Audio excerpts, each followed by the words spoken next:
Hello everybody and welcome back to the channel. This video is going to be about the narcissist and their smear campaign against you.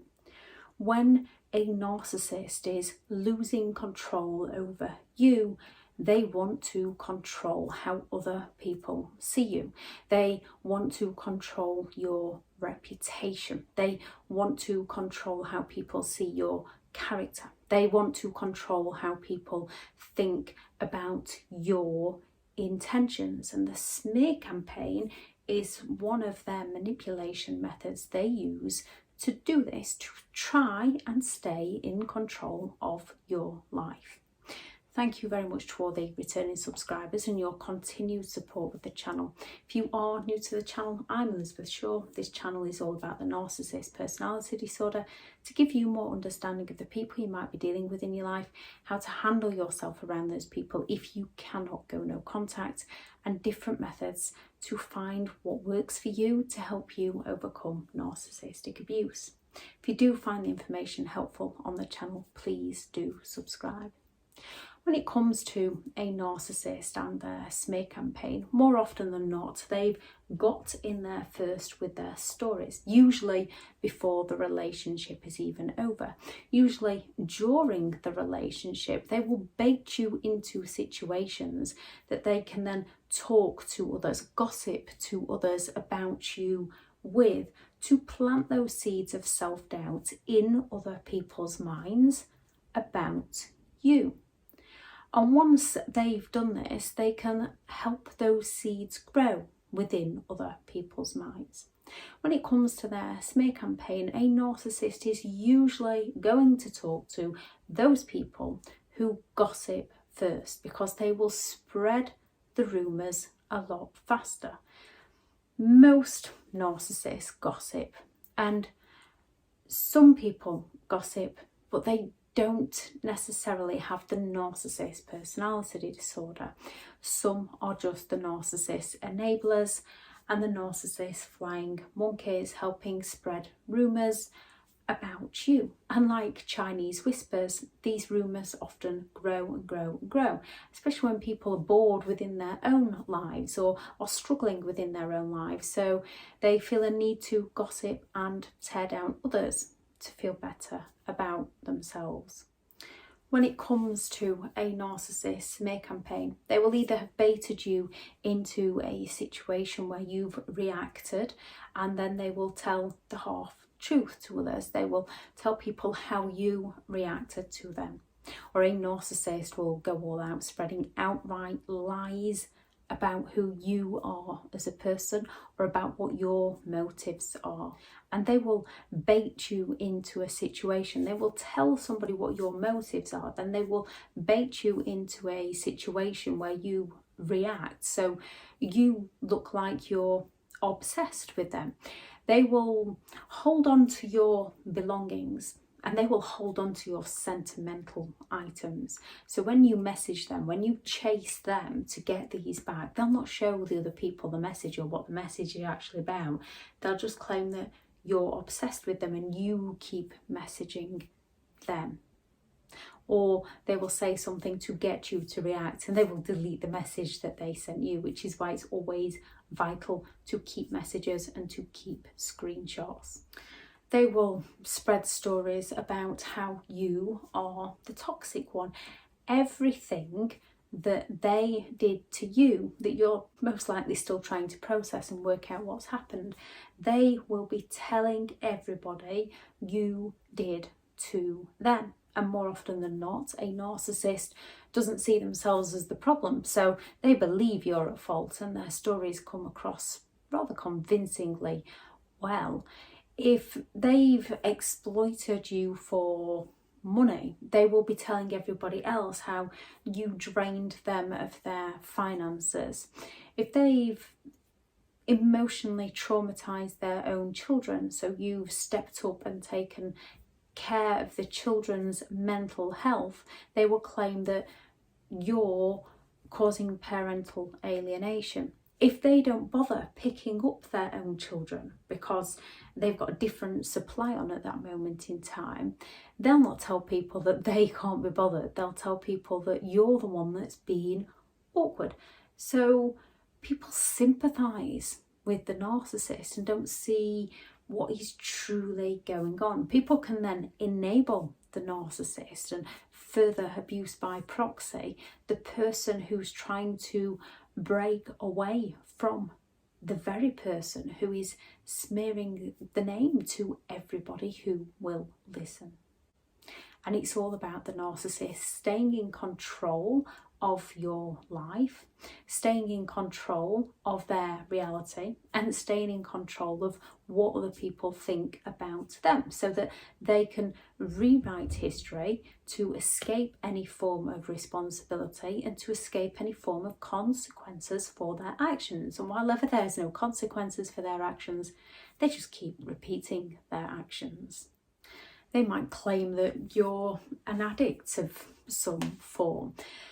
With things like anxiety, and when we go through tough times in life, people can turn to a drink or two, or it can be the narcissist drinking habit. However, they will twist it around and they will blame it on you. Whatever addiction that narcissist has got, they will usually try to get you to take that habit up too, so that they can blame that to other people. It's your addiction, it's your problem.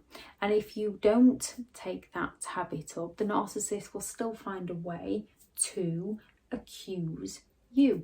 They will take you to a party and they will put you in such a foul mood before you even get there. They set the stage before you even arrive, and then when you arrive they'll be telling everyone how grumpy and mardy and miserable you are, and then all of a sudden they're the life and the soul of the party because they've brought you down, so now they're feeling smug about themselves again. And then they're going to coax you into having a drink. They're going to, oh come on, don't be a spoil sport, don't ruin it for everybody. And then they're going to get you doubles when you think you're drinking a single, or get you triples, and they're going to keep going and keep going and keep going until you're drunk.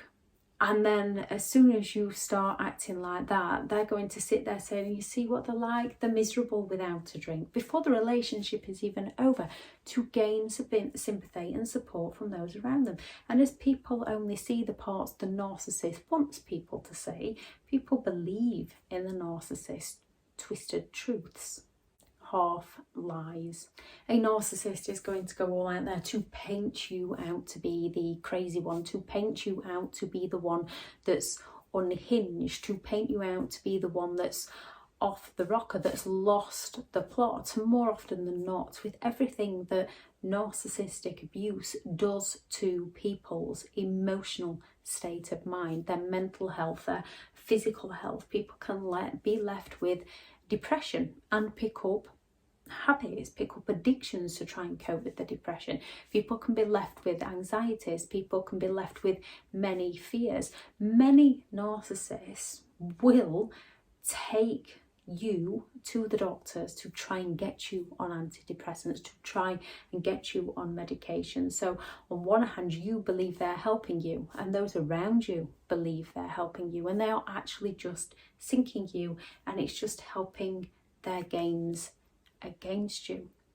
So when a narcissist causes these fears and these anxieties and these states of hypervigilance within other people, people are quick to react, and this matches the narcissist's lies that that person is going crazy, when more often than not the person isn't going crazy. The narcissist is trying to send them that way. When it comes to smear campaigns, they can turn entire families against people, they can turn entire communities against people, they can turn workplaces against people, they can call up bosses. If you have an online business, they can get their enablers to start attacking your online business, and they will keep going and keep going and keep going while ever they're getting some form of reaction out of you. How to handle the smear campaign? If you need to get the authorities involved, keeping as much evidence as you possibly can. And always remember your reactions within that evidence, because you are responsible for your reactions. It might not seem right when someone is baiting you into those reactions, but you have got to go and work on who you are as a person so that you no longer react to them. Another method to cope with a smear campaign is learning to stop reacting to them. It's very difficult. It's human nature to want to defend ourselves, explain ourselves, justify ourselves, especially with their family, with their friends, who are their enablers and their flying monkeys. So the more we defend ourselves to them, the more they feed this information, more often than not unwittingly, because they either love the narcissist and believe the narcissist to be genuine, or they fear the narcissist, so they're conforming to the narcissist's demands. Either way, they feed the narcissist that information that the narcissist can then use against you. You do not have to explain yourself to those who are unable or unwilling to listen to you. You do not have to explain to yourself to people who are not supportive. You only have to justify yourself to yourself.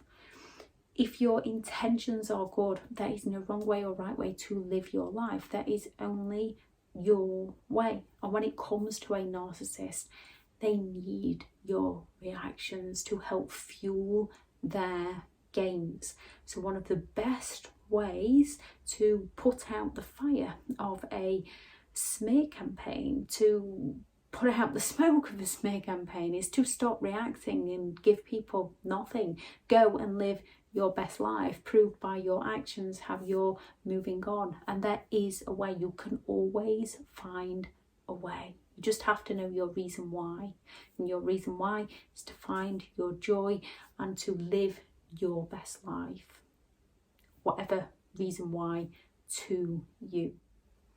Block and delete if it's all possible. There's some where you have to go limited contact and grey rock.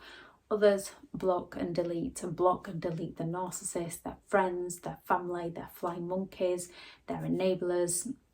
Just block and delete the lot. It might seem harsh, it might seem difficult.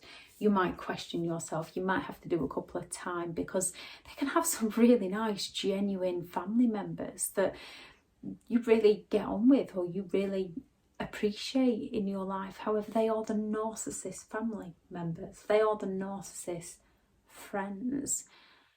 And the hard part isn't usually blocking or deleting them. The hard part is questioning what they're going to think of you for doing it, because it seems like a narcissistic move, and removing feelings of guilt is not a narcissistic move. Is to move on with your life and let them go and live their lives. If they are a family member of the narcissist, that is on them, not you. That is on them to decide what they want to do. And as for guilt, people who are supportive of you, people who want to raise you up as you would raise them up, they're the kind of people you want in your life. People who are trying to drag you down or can enable somebody in dragging you down. This life's short enough. You don't need those kinds of people around you. If it's your friends, if it's your family, because narcissists are very good at turning your own friends and family, then, and you're not sure which one it is, tell them all a different story about yourself, a real story about yourself. Tell them all a different story about yourself and find out which one the narcissist finds out about, and then you know which friend you need to block and delete. When people come gossiping, when people come for information, they're coming for gossip. If they're not wanting to see you do well, if they're not coming from a place of your best interest, if they're just coming for gossip, give them nothing. Just tell them that it's not your life anymore. That's in the past now. And give them nothing. Let them go and gossip with whoever they want to gossip with. Just stay out of it. Remember, you cannot control the narcissist's actions. You cannot control the narcissist's flying monkeys and enablers. That is what they're trying to do to you. They're trying to control you, and they're trying to control you via your reactions. You can control your reactions, and once you've learnt to control your reactions, you can then learn to get control back of your life and leave them to it. You do not need those kinds of people within your life. Negativity breeds negativity. People who want to bring people down just keep bringing people down. You want to walk with people who want to raise people up as you want to raise people up. People who want to bring out the best in you. People who you want to bring out the best in them, and walk away from those who are baiting you to bring out the worst in you so that they can play the victim when you go there. I shall add in the video description the methods in which a narcissist uses to bait people into the smear campaign, and the video on stop explaining to these kinds of people and start disarming these kinds of people. Thank you very much for listening. Remember, you are enough, you are worthy, and you do deserve better. Go out there and start creating the day that you deserve, because you do deserve to have an amazing day. If you do need further support, get the right help and support for you. I am currently full for one-to-one coaching. I have partnered with BetterHelp, and their sponsored link is in the description if anybody needs to take a look at that. There's also several online courses which are just step-by-step guides to give you more understanding of the things that you have been through, because once we've got that understanding, we can then start to process and overcome it. But do what is right for you.